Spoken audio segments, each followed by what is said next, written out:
Darn players and their autonomy.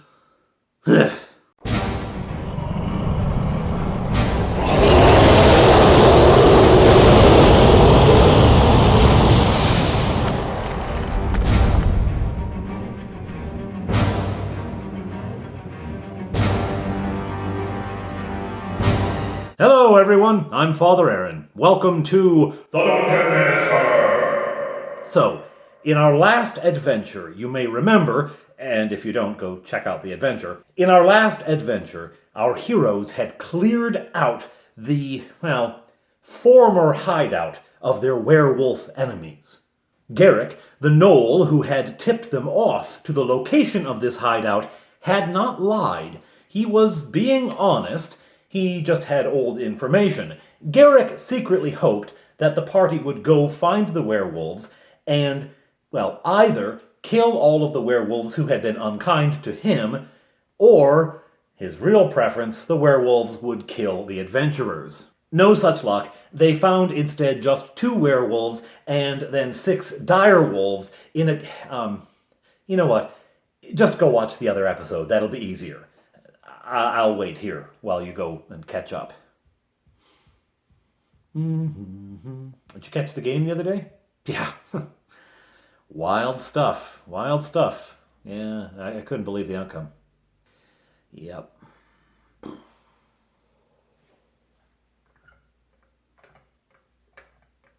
Oh, hi. Okay, you're all caught up. Great.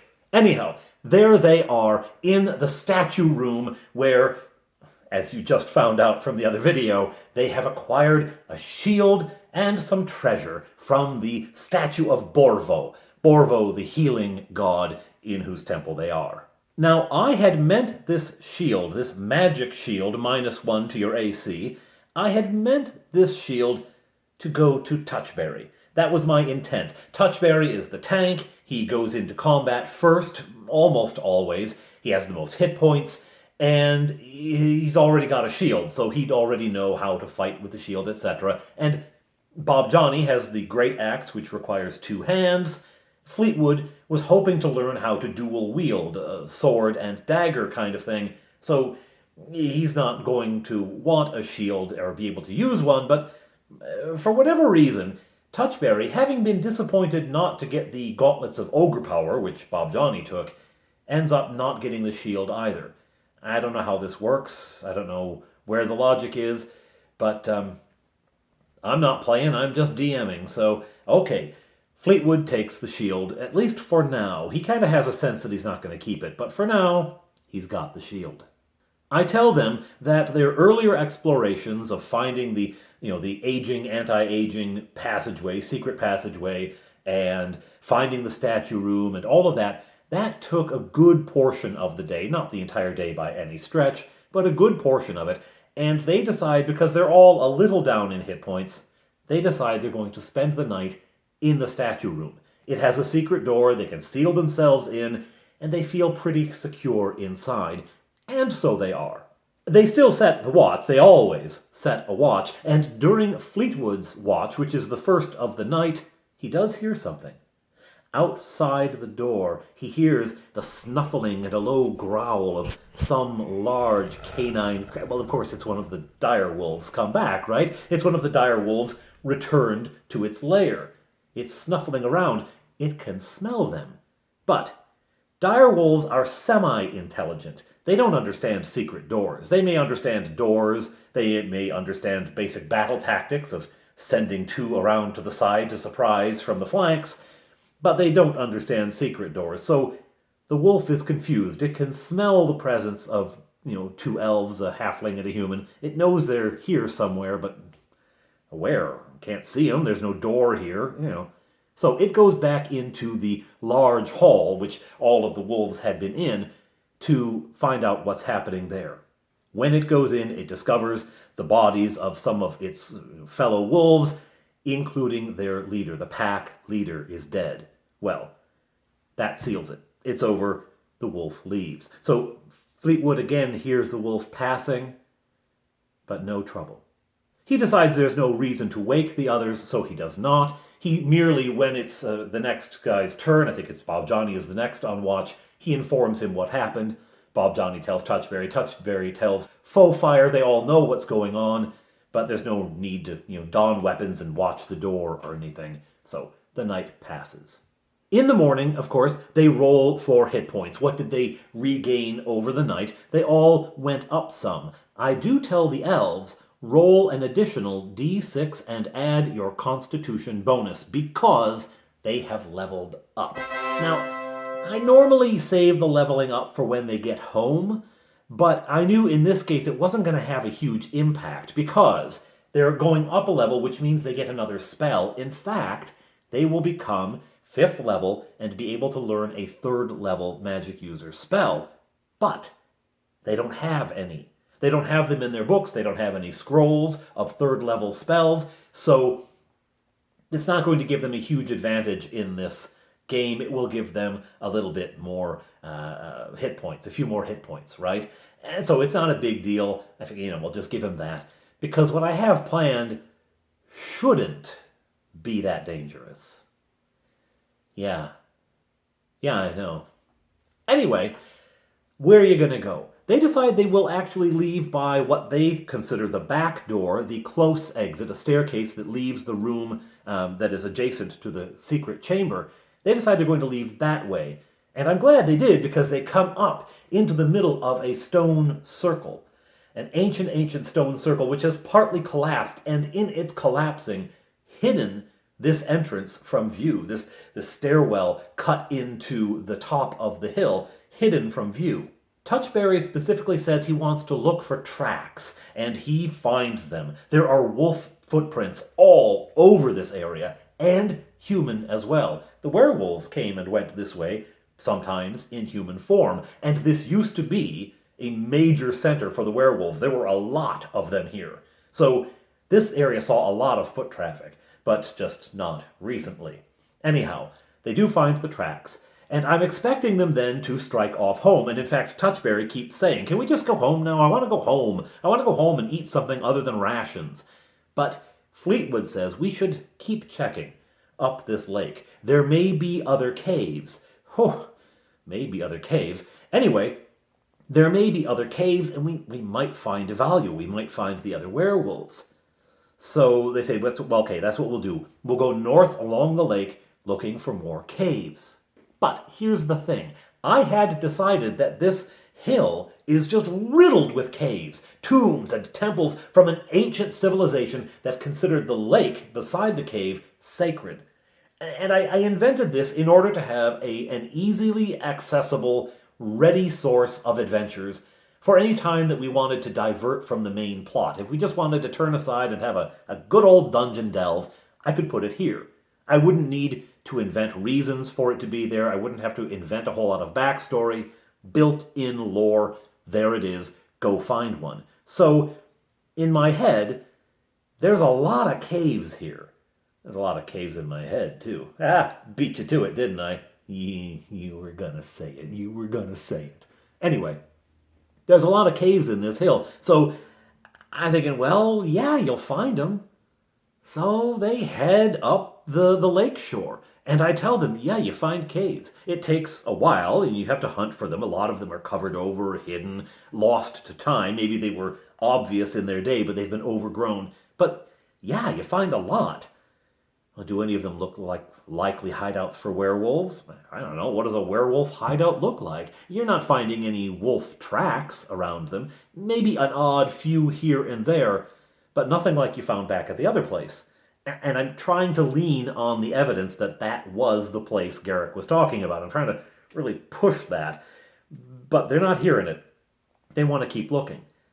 Eventually, I tell them, you have found dozens of caves. You found dozens of entrances. And then I describe one that catches their attention. Out of the hillside, just as it crests and heads down, there is a large stone structure sticking out, like the dormer on the top of a house, sticking out with a lintel over the top of it, and a stone door. Ooh, let's check that out. Up they go, and they're very cautious. Faux Fire, check for traps. Okay, she checks for traps. She doesn't find any. Are there any footprints? I say, yeah, something has been going in and out here. It's definitely not wolf, and it's definitely not human. You don't recognize it. It's sort of clawed. I don't know. I don't know what it is, but something has gone in and out here. Okay. Weapons out. Let's go in. So Fleetwood goes in, shield, right? And shoves the door open, and immediately they are struck by stench. Just awful. Just rolls out on them, and they know right away, troglodytes. And yet they go in, and there they find, in a largish room, they find 2 troglodytes tearing into what probably at one point was a rabbit, and they're just stuffing their faces, and it's disgusting, and the smell is overpowering, and Faux-Fire starts vomiting. Just uncontrollable vomiting. Most of it hits Bob Johnny. Ugh. Fleetwood decides he's going to try to intimidate the troglodytes. So shield in hand, sword raised, he approaches and yells, "Arr!" Right then, he's going to scare them. Well, the troglodytes take that as an attack, so roll initiative. The troglodytes win, or at least one of them does. I have them roll individual initiative for this, and one of the troglodytes rolls like a 17, so in one smooth move, he takes a bow from his back, strings an arrow, and shoots. Fleetwood is lucky, he has that shield, boing, bounces off. If it were not for the shield, that arrow would have connected, but the shield protects him. Battle on. In rushes Fleetwood. He's got the next initiative. He charges and attacks that troglodyte and hits. Touchberry is fast on his heels, attacks another one and hits. And Faux-Fire fires an arrow that misses wildly. Bob Johnny decides he's just going to stand there and clean the sick off of his cloak because, Faux-Fire vomited on him. So he's cleaning that off. At any rate, he's not needed. The attacks on the troglodytes kill one. I think it's Touchberries that dies. The other one turns tail and runs. He's out of there. He just boots it down the passageway on the other side of the room. Okay. Let's see if this guy has anything on him. Okay, so you loot the wretched, stinking body of this troglodyte. You find a few copper pieces, nothing much. All right. Anything else around the room? Well, things a troglodyte would like. Some, squirrel skulls, maybe some bones. There's a couple of cups that they use to drink out of. Maybe some shiny stones, but they're just stones. Nothing of value. Okay. Let's go down that hallway. So they proceed through the passage, and they come to a small room with corridors leading out of all 4 sides. Now, keep in mind, I have no map for this, because last session, they told me they were going to just head home. They were on their way home, back to Honeywood, so I didn't have anything prepared, but, you can lay down dungeon tiles till the cows come home. Guess I'm done with dungeon tiles. So anyway, I just rolled those troglodytes up as a random monster and decided, okay, it's a troglodyte nest. So they've taken off, and who knows to where. They stand in that room and decide, you know what? If there's troglodytes here, and they say, does it smell here? I said, oh yeah, it still stinks. All right. If there's troglodytes here, there probably aren't werewolves. Let's go. So they do. Out they go, and I tell them it is getting late in the day. They have spent a lot of their day searching the coast of the coast? The shore? The shore. It's a shore with a lake, isn't it? Anyway, they've spent most of the day exploring the shore for caves, and so it's late enough they're going to need to make camp soon. They decide, let's head south, get far away from these troglodytes in case they come looking for us in strength. Let's head far away and make camp somewhere. So that's what they do. And I roll up to see if anything happens during the night. No, there's no random encounters at night. I roll 4 times, 1 for each watch, because they split the night up. No, none of them find anything. Nothing happens, so they have a peaceful night camping. The next morning, finally, they head for that ancient path, that ancient roadway, to go back to Honeywood. They make it to the south end of the lake, find the traces of the path, and head east. After a couple of hours of travel, they come across the charred remains of the house that they burned down. They can see it ahead of them in the forest as they approach. As they get closer, they discover that poking among the ruins of this burned-out building are 3 figures, 2 men and a woman, all dressed in long robes with kind of funny hats on. Wizards. They're poking among the ruins and shaking their heads and throwing their hands up in disgust. Then they spot the party. "Who there? What are you doing here? Who are you?" The party freezes. "Who are we? What are we doing here?" "Don't say anything about the fire. We know nothing about the fire." And Touchberry's saying, "Don't tell them I started it. Don't tell them I started it." You know, they don't know. They can tell they're probably magic users, but they have no idea what level they are. I mean, these could be 3/20th level magic users they're looking at, right? Okay, don't say anything. Fleetwood starts to bluff. He has the highest charisma. He's also the eldest of the 3 boys. He tends to talk for the party, right? So he starts to bluff, but the woman begins muttering something and making small gestures. What is she doing? What is she doing? And she watches as he talks, and she looks at each of them in turn, focusing on them for a little bit, and then she turns to the man who's been talking to them and whispers something. Whispers something to the other guy. It's a big guy. The 3rd wizard is a big guy. Whispers something to him. He lashes out and casts lightning bolt. The energy streaks through the air, the bolt searing a path to the adventurers and ripping through the line. Make a save versus spells. Okay, Faux Fire makes her save. Strangely, she has the hardest saving throw against this, but she makes her save. Bob, Johnny, and Fleetwood fail. A Touchberry was not within the range. It's a 5-foot wide path it carves, and with the angle, he was not in the bolt of lightning, so he doesn't have to save. Bob, Johnny, and Fleetwood both take 18 points of lightning damage, so Faux Fire, having saved, takes 9. I think it's safe to say, roll for initiative.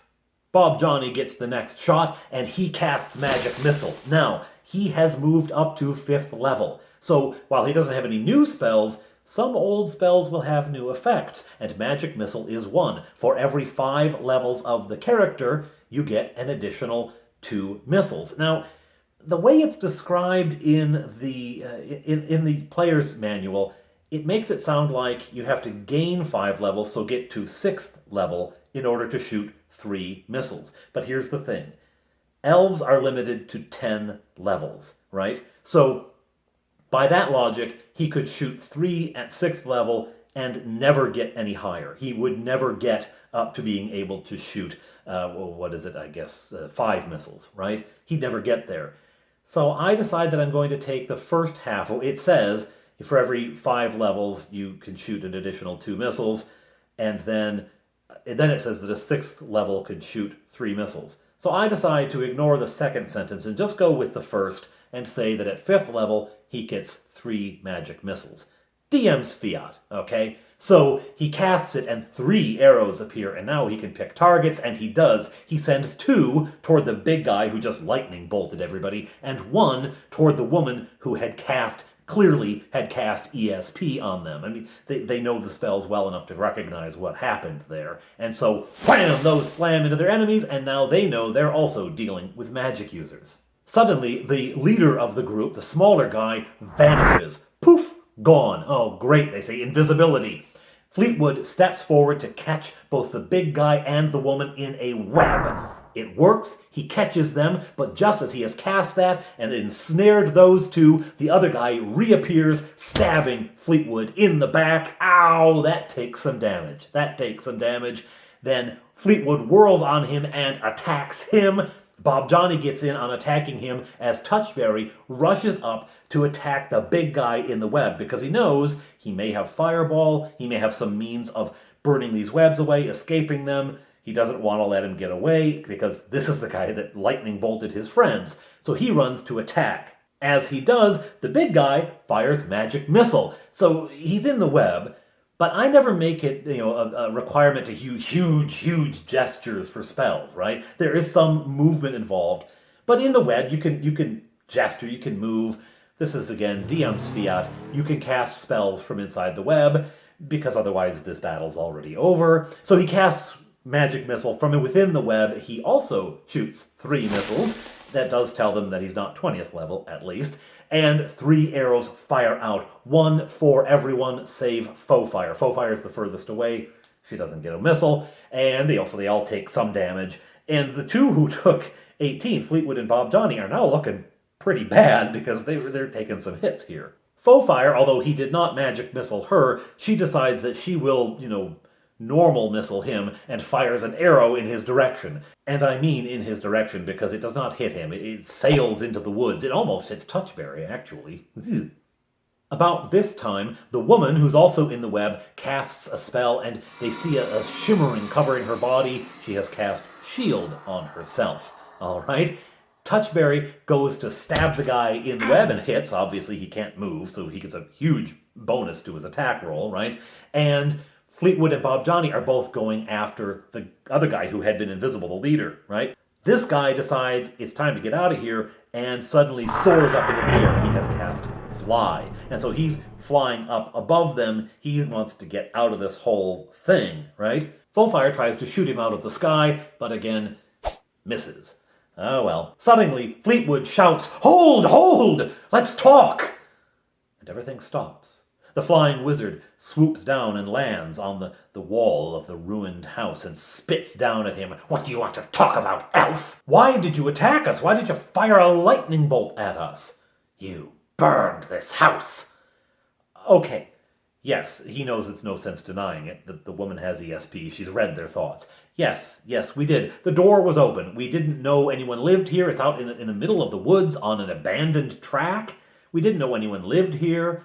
And we went in, and then there was this paper monster that attacked us, and so we fought it, and, the best way to defeat paper is to burn it. So, yeah, we burned it down. But there wasn't anybody here. It didn't look like anyone lived here.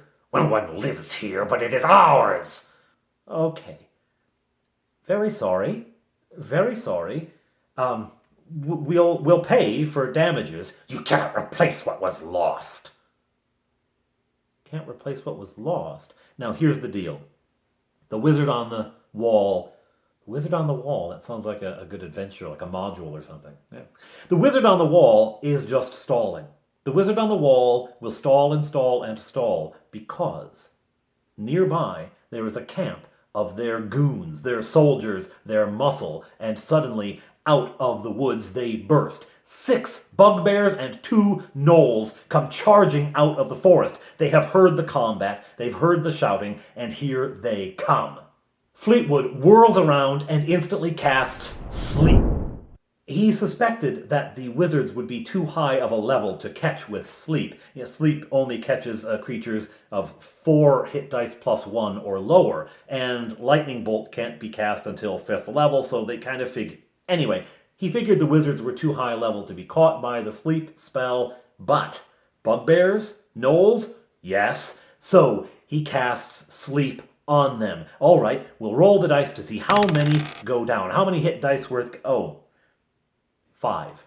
5 hit dice worth. That's not enough for 2 bugbears, and Sleep always affects the lowest hit dice creatures first. But, ever since they have charged out, ever since these creatures have seen who it is they're coming to fight, one of the gnolls has been sliding around to the side. He's been sneaking off to the side, so he's no longer in the area of effect, because Fleetwood's going to concentrate it on the main body.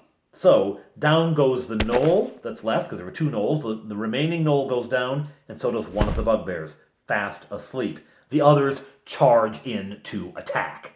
But before they can get close, Bob Johnny casts Charm Person.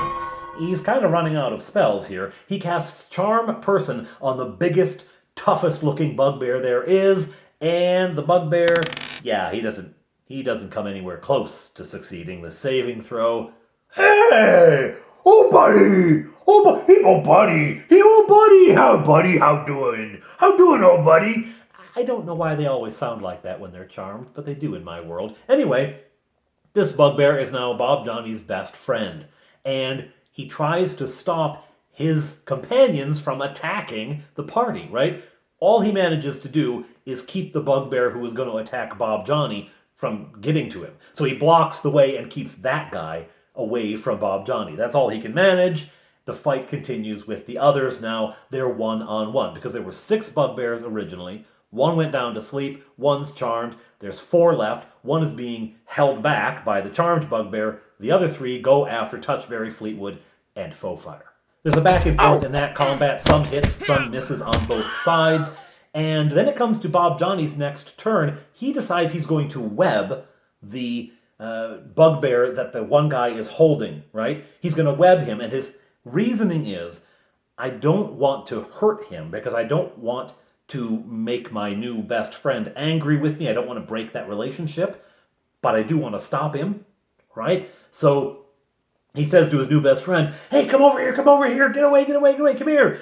And when the guy turns to look, he shoots past him, the web, catches this bugbear full in the face, and easily ensnares him, right? So there's another one down. Now there's just the other 3 attacking and this charmed one.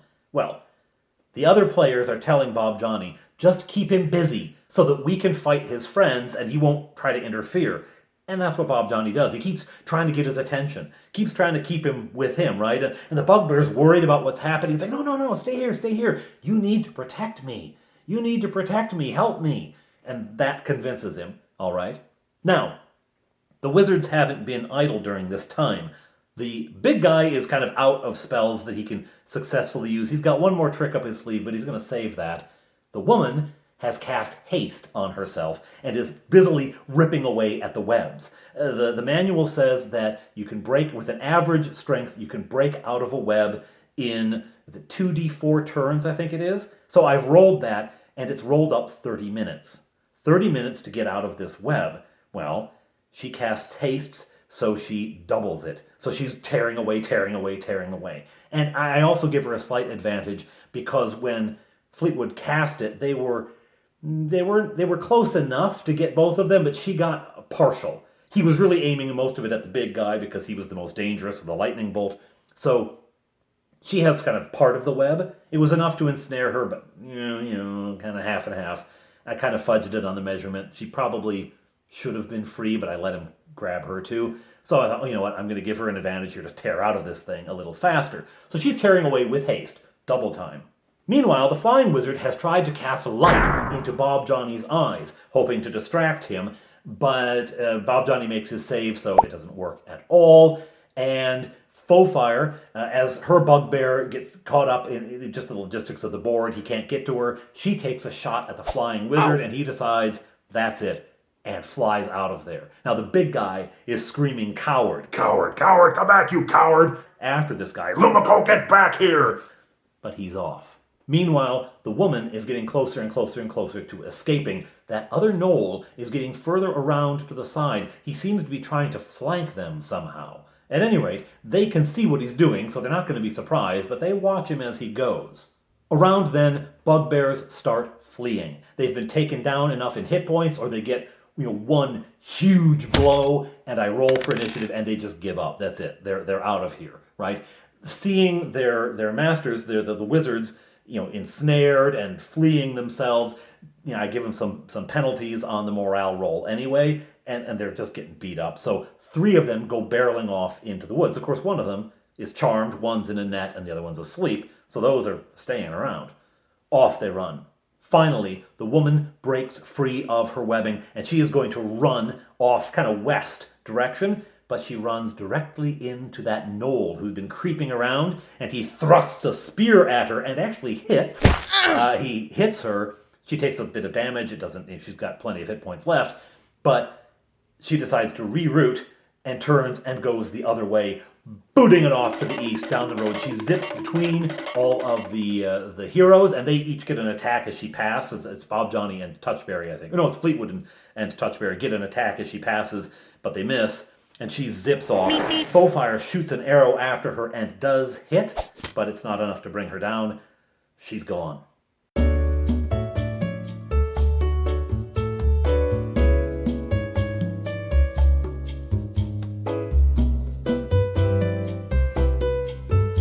Now they turn their attention to that knoll.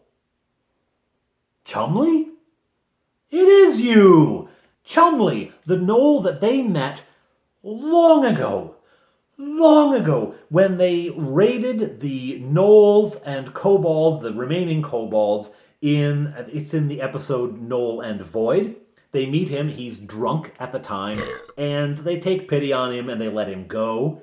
And he later turns up back at the keep, and he there is worried that they're here to kill him. They say, no, we're not here to kill you. And they ask him some question which involves numbers, but he doesn't know any numbers. So Touchberry begins trying to teach him math. He's trying to teach him numbers. So Chumley sees Touchberry and says, oh, ah, 2, 4. He remembers his math lesson. Anyway, it was funny. And I mean, like literally the kids were rolling on the floor laughing. So they're reunited with Chumley, who talks about his time wandering around, and he tells them how he met up with these bugbears, and the bugbears were mean to him, and then the wizards met the bugbears, and the wizards were even more mean, and now, he and his fellow Gnoll, Fleeson, had to serve the bugbears, and oh, good heavens, it was awful. So Chumley starts to spill his tale, and Larry, which is what they've named the bugbear, starts telling them also how mean the wizards were and bad they were, and they've got a camp nearby. There's another guy, some filthy dwarf, tied up over there. A filthy dwarf? Where's this camp? Show us the camp. Are there any other bugbears at the camp? No, we all come when hear battle. But then find friend. No join battle with friend. Yeah, we all come, no more left. What about the other 3 who ran? They might be there. But the party figures they can take 3 bugbears, right? Not going to be a big problem. So off they go. Now they've got this one wizard left, the big guy still in the net. They decide they want to take him out of the webbing because he's tearing away at the webs too, and they don't know how long it's going to take. Again, I rolled half an hour to break out of this, right? They saw her break out pretty quick, but she wasn't entirely encased. How long will it take him? They don't know. He looks pretty strong. They don't know how long it's going to take him. They figure it's safer to tie him up with rope and bring him with. So they cut him out of the web, tie him up, and they search him. Now, he's got some money, some platinum, some gold. He also has his spell book. Ooh, yes. So they stash that in their bag as well, and they frog march him over to the camp. In the camp, they discover 3 tents. 2 of them sort of normal canvas tents, kind of dirty, kind of ragged looking. One of them is bigger, and that's where the bugbears stayed. One is a very small tent. That was for the gnolls. It's also where the prisoners kept. The 3rd tent, Swanky does not begin to describe. Rich blue fabric, the fabric of the door flaps, gold, trimmed with gold around, and on the roof of it, stars and moons in gold, with a golden banner flapping in the wind. Well, smell them. Anyway, they go to the small tent where the gnolls lived and where this guy is tied up. Now, incidentally, in their conversation with Larry, they discover that this band just arrived here yesterday, late in the day, and discovered that the house had been burned down. So they set up their camp. They'd had tents because they'd been traveling for a long time. They set the tents up and thought, well, we'll examine it tomorrow in daylight, right? So that's what they were doing. So this camp hasn't been there long. But there in the smaller tent, they find a dwarf tied up to the center pole. Dirty, ragged-looking, hungry. He eyes them warily because in they come, 2 elves, dwarves and elves, right? A halfling, whatever.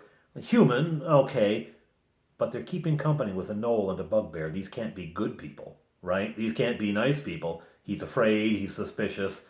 They send Larry away, so go check out your tent. Make sure your tent is okay. And Chumley, you go with him. So Bob Johnny goes with all 3 of them to the other place, to the other tent, and they untie the dwarf, who's suspicious, but they explain themselves, and he says, I need to get to Kilmarnock. I cannot waste any more time. Why do you need to get to Kilmarnock? I need to talk to the Count. I need his help. And at this point, they can hear yelling and screaming and cursing from the other tent because Larry has discovered that the 3 bugbears who ran away came here, took all of the food, and ran away, right? So there's no more food left. He's got nothing to eat. He's all upset. and Bob Johnny's trying to calm him down. At any rate, this dwarf introduces himself. His name is Birion, and he says that he and 5 companions were sent from the Dwarven Kingdom to seek the aid of the humans. First, the Count of Kilmarnock, and if need be, the king himself. The dwarves need help. Now, our party has seen a vision of the barricading of the Dwarven Kingdom, the barricading of the entrance to the Dwarven Kingdom, so they kind of figure these things have to do with each other, right? Birion, though, will not reveal details. Well, what is your mission? Why do you need the Count's help? My message is for the Count and the Count alone. Okay. Fair enough. Fair enough. Can we help you? You can give me passage to Kilmarnock. You can help me that far.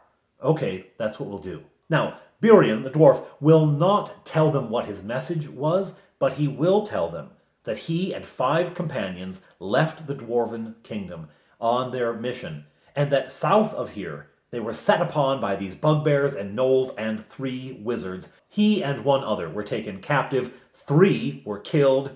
1 ran away. Maybe he escaped. Maybe he died in the wilderness. Some of the bugbears chased after. He never heard whether the bugbears caught him and killed him. He doesn't know. He doesn't know what happened to the 6th.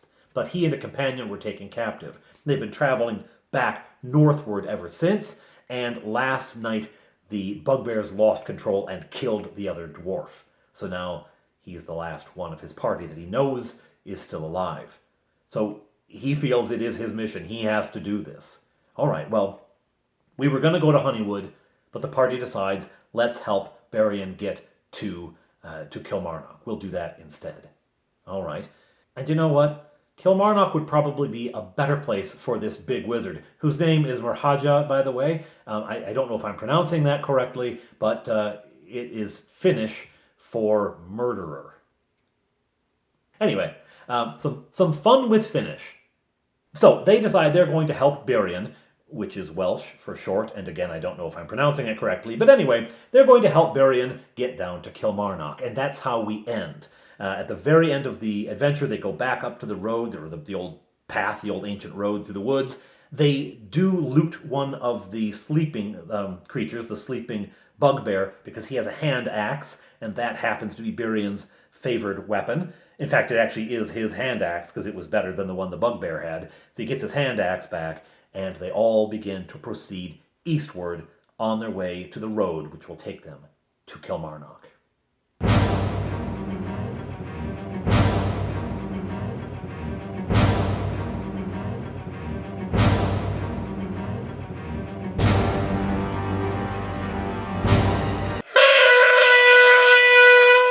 Wizard on the Wall